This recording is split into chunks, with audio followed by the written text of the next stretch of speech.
बिस्मिल्लाहिर्रहमानिर्रहीम अस्सलाम वालेकुम वेलकम तुहद बेक लट सान यूट्यूब चैनल पे ये नाव कुक विद अमरीन सान अजिच रेसिपी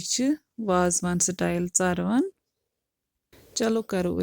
रेसिपी स्टार्ट ये शूश निमुत यह थोमुत छलित तो यह थो आबस मज अत वन फुकर दिन अत त्रो नून चमचा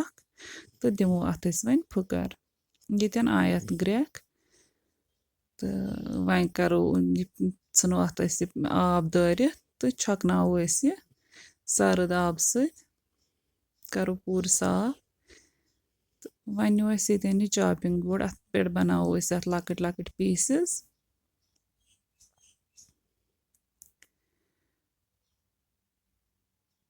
ये जरूरत यूत बड़ बड़ पीसेस जरूरत तीत बनावो ज्यादा लकट त नीन कह तो ज्यादा बड़ त नीन कह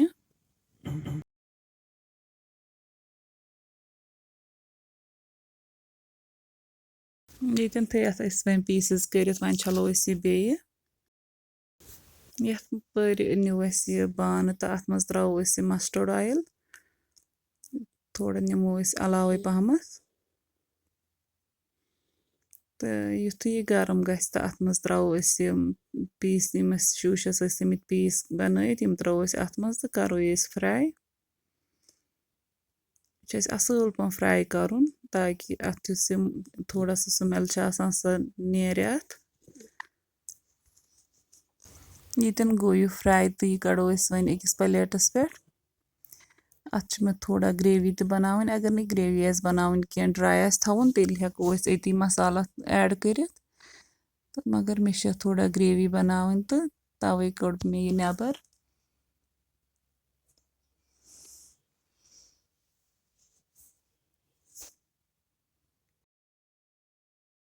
वन तेल अत मज त्रो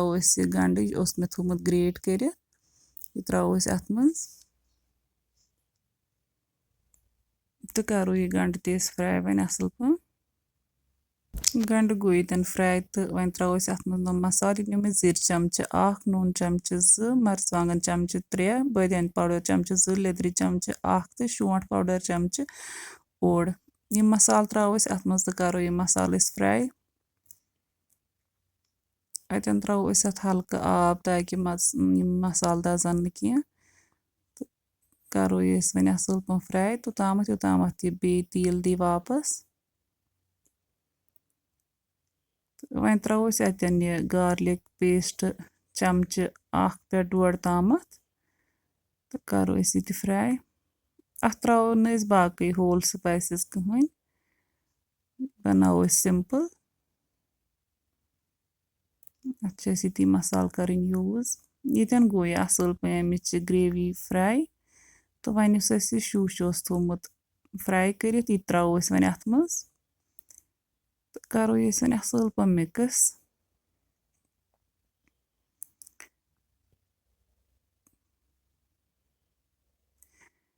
मिक्स करने पत त्रो अत मज आब कप पे 1.5 तामत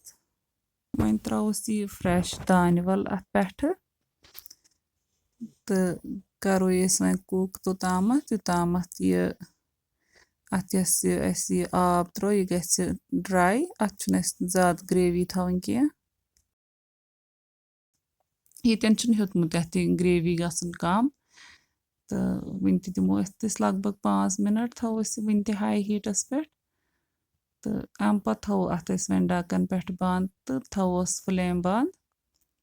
दिमो अत रेस्ट 5-6 मिनट 5-6 मिनट गसन पत कोर चेक यह बिल्कुल रेडी गोमुत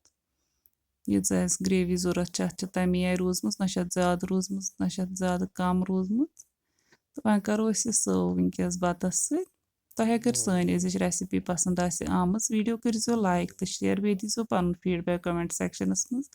रेसिपी करो जरूर ट्राई अल्लाह हाफिज।